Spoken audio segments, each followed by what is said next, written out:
ముఖ్యమంత్రి రేవంత్ రెడ్డి అనుసరిస్తున్న వ్యూహాలు, ఆ వ్యూహాలకి బలైపోతున్న బీఆర్ఎస్ పార్టీ భవితవ్యం, కాంగ్రెస్ అధికారంలోకి వచ్చిన తర్వాత రేవంత్ రెడ్డి దూకుడుగా వ్యవహరిస్తున్న తీరు, ఆయన వేస్తున్న రాజకీయ ఎత్తుగడలు రాష్ట్ర రాజకీయాలని వేడెక్కిస్తున్నాయి.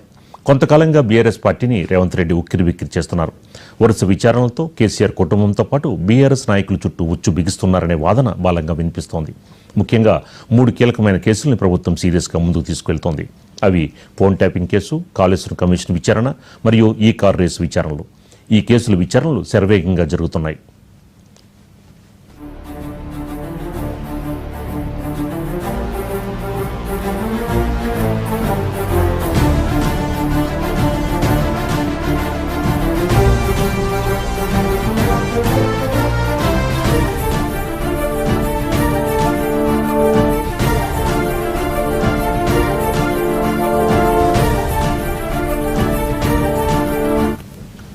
ఈ విచారణ పట్ల ప్రజల్లో తీవ్రమైన ఆసక్తి నెలకొంది. ముఖ్యంగా ఫోన్ ట్యాపింగ్ కేసు పట్ల ప్రజలు మరింత సీరియస్గా ఉన్నారు. కేవలం రాజకీయ పార్టీల నేతలే కాకుండా వ్యాపార, వాణిజ్య రంగాల ప్రముఖులు, రియల్ ఎస్టేట్, బిల్డర్ ప్రముఖులు, సినీ పరిశ్రమ మరియు మీడియా ప్రతినిధుల ఫోన్లను కూడా ట్యాప్ చేశారన్న ఆరోపణలతో ప్రజలు తీవ్ర అసహనం వ్యక్తం చేస్తున్నారు. ప్రస్తుతం బీఆర్ఎస్ నాయకులపై కేసులు రుజువు కాకపోయినా ఈ విచారణ పరంపరతో ఇప్పటికే ప్రజల దృష్టిలో వారు దోషులుగా నిలబడ్డారనే అభిప్రాయం వ్యక్తమవుతోంది. ఒకవేళ ఈ కేసుల్లో నేరాలు నిరూపితమై శిక్షలు పడితే ప్రజలు బీఆర్ఎస్ నాయకుల్ని ద్రోహులుగా భావించే అవకాశం ఉంది.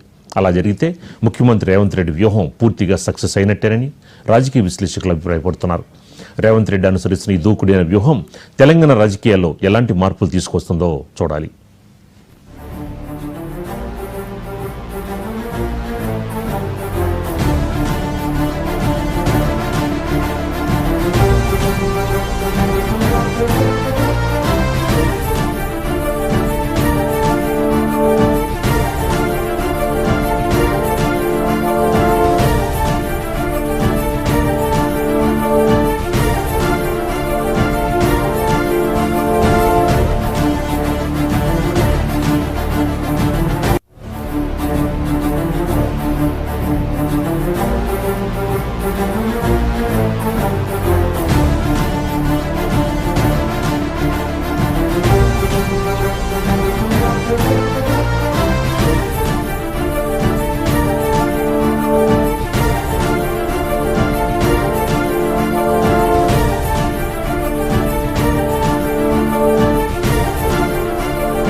ముఖ్యమంత్రి రేవంత్ రెడ్డి అనుసరిస్తున్న వ్యూహాలు, ఆ వ్యూహాలకి బలైపోతున్న బీఆర్ఎస్ పార్టీ భవితవ్యం, కాంగ్రెస్ అధికారంలోకి వచ్చిన తర్వాత రేవంత్ రెడ్డి దూకుడుగా వ్యవహరిస్తున్న తీరు, ఆయన వేస్తున్న రాజకీయ ఎత్తుగడలు రాష్ట్ర రాజకీయాలని వేడెక్కిస్తున్నాయి. కొంతకాలంగా బీఆర్ఎస్ పార్టీని రేవంత్ రెడ్డి ఉక్కిరిబిక్కిరి చేస్తున్నారు. వరుస విచారణలతో కేసీఆర్ కుటుంబంతో పాటు బీఆర్ఎస్ నాయకుల చుట్టూ ఉచ్చు బిగిస్తున్నారనే వాదన బలంగా వినిపిస్తోంది. ముఖ్యంగా 3 కీలకమైన కేసుల్ని ప్రభుత్వం సీరియస్గా ముందుకు తీసుకువెళ్తోంది. అవి phone tapping case, Kaleshwaram commission విచారణ మరియు ఈ కార్ రేసు విచారణలు. ఈ కేసుల విచారణలు శరవేగంగా జరుగుతున్నాయి.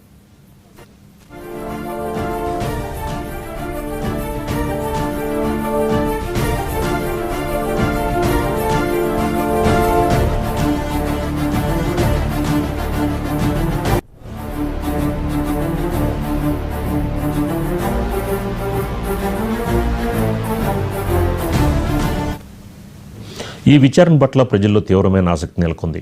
ముఖ్యంగా ఫోన్ ట్యాపింగ్ కేసు పట్ల ప్రజలు మరింత సీరియస్గా ఉన్నారు.